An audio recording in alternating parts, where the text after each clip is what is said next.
पूरे भारत सहित दुनिया के कई हिस्सों में बड़े धूमधाम से मनाए जाने वाले गणेशोत्सव की शुरुआत महाराष्ट्र की सांस्कृतिक राजधानी पुणे से हुई थी। 10 दिनों तक चलने वाले गणेशोत्सव के दौरान पूरा शहर धार्मिक रंग में रंगा रहता है।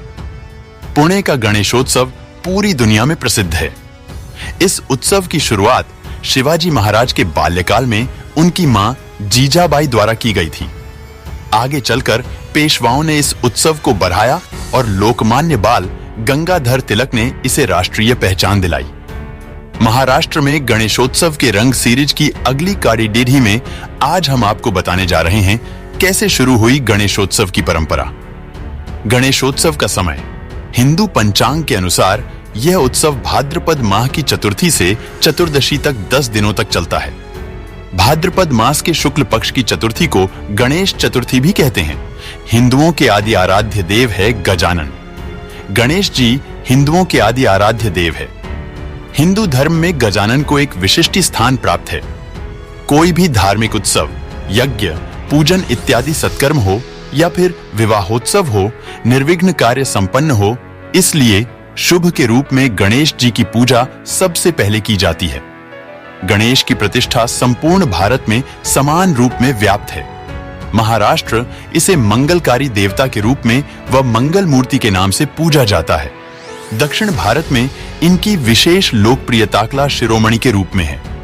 मैसूर तथा तंजौर के मंदिरों में गणेश की नृत्य मुद्रा में अनेक मनमोहक प्रतिमाएं हैं। सप्तवाहन शासकों के समय से है गणेशोत्सव की परंपरा। महाराष्ट्र में सातवाहन, राष्ट्रकूट, चालुक्य आदि राजाओं ने गणेशोत्सव की प्रथा चलाई थी। छत्रपति शिवाजी महाराज गणेश जी की उपासना करते थे। इतिहास में यह वर्णन मिलता है कि शिवाजी महाराज के बाल्यकाल में उनकी मां जीजाबाई ने पुणे के ग्राम देवता कस्बा गणपति की स्थापना की थी। तभी से यह परंपरा चली आ रही है। पेशवाओं ने दिया बढ़ावा। शिवाजी महाराजा के बाद पेशवा राजाओं ने गणेशोत्सव को बढ़ावा दिया। पेशवाओं के महल शनिवार वाड़ा में पुणे के लोग और पेशवाओं के सेवक काफी उत्साह के साथ हर साल गणेशोत्सव मनाते थे। इस उत्सव के दौरान ब्राह्मणों को महाभोज दिया जाता था और गरीबों में मिठाई और पैसे बांटे जाते थे। शनिवार वाड़ा पर कीर्तन, भजन तथा सांस्कृतिक कार्यक्रमों का आयोजन किया जाता था। भजन कीर्तन की यह परंपरा आज भी जारी है। पहले सिर्फ घरों में होती थी गणेश पूजा। ब्रिटिश काल में लोग किसी भी सांस्कृतिक कार्यक्रम या उत्सव को साथ मिलकर या एक जगह इकट्ठा होकर नहीं मना सकते थे। लोग घरों में पूजा किया करते थे। लोकमान्य बाल गंगाधर तिलक ने पुणे में पहली बार सार्वजनिक रूप से गणेशोत्सव मनाया।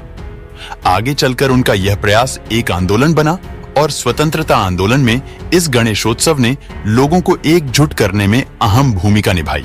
लोकमान्य तिलक ने गणेशोत्सव को दिया आंदोलन का रूप। लोकमान्य तिलक ने गणेशोत्सव गजानन को जो स्वरूप दिया वह उस काल में राष्ट्रीय एकता का प्रतीक बन गया। पूजा को एक सार्वजनिक उत्सव बनाते हुए, गणेशोत्सव को धार्मिक अनुष्ठानों तक सीमित न रखते हुए इसे स्वतंत्रता संग्राम, अस्पृश्यता को मिटाकर समाज को संगठित करने और आम लोगों को जागरूक करने का एक उपकरण बनाया गया और इसे एक आंदोलन का रूप दिया गया। इस आंदोलन ने ब्रिटिश साम्राज्य की नींव हिलाने में महत्वपूर्ण योगदान दिया। स्वतंत्रता संग्राम और गणेशोत्सव, वीर सावरकर और अन्य क्रांतिकारियों ने गणेशोत्सव का उपयोग स्वतंत्रता संग्राम के लिए किया। गणेशोत्सव ने महाराष्ट्र के नागपुर, वर्धा, अमरावती आदि शहरों में एक नए स्वतंत्रता आंदोलन की शुरुआत की। वीर सावरकर, लोकमान्य तिलक, नेताजी सुभाष चंद्र बोस, बैरिस्टर जयकर, रैंगलर परांजपे, पंडित मदन मोहन मालवीय, मौलिक चंद्र शर्मा, बैरिस्टर चक्रवर्ती, दादा साहब खापर्डे और सरोजिनी नायडू आदि गणेशोत्सव के दौरान लोगों को भाषण देते थे। गणेशोत्सव स्वतंत्रता संग्राम का मंच बन गया। अंग्रेज भी गणेशोत्सव के बढ़ते स्वरूप से घबराने लगे थे। इस बारे में रोलेट समिति रिपोर्ट में भी चिंता जताई गई थी।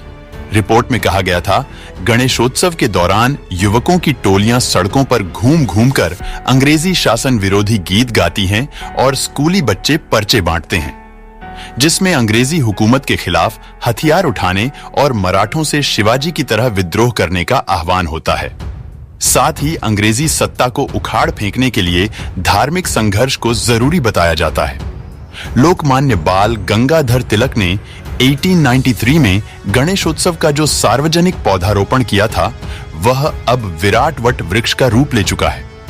वर्तमान में केवल महाराष्ट्र में ही 50,000 से ज्यादा सार्वजनिक गणेश मंडल हैं। इसमें से अकेले पुणे में 5,000 से ज्यादा गणेश मंडल है। इसके अलावा आंध्र प्रदेश, कर्नाटक, मध्य प्रदेश, उत्तर प्रदेश और गुजरात में काफी संख्या में गणेशोत्सव मंडल है। इतना ही नहीं, अब विदेशों में भी गणेशोत्सव मनाया जाता है।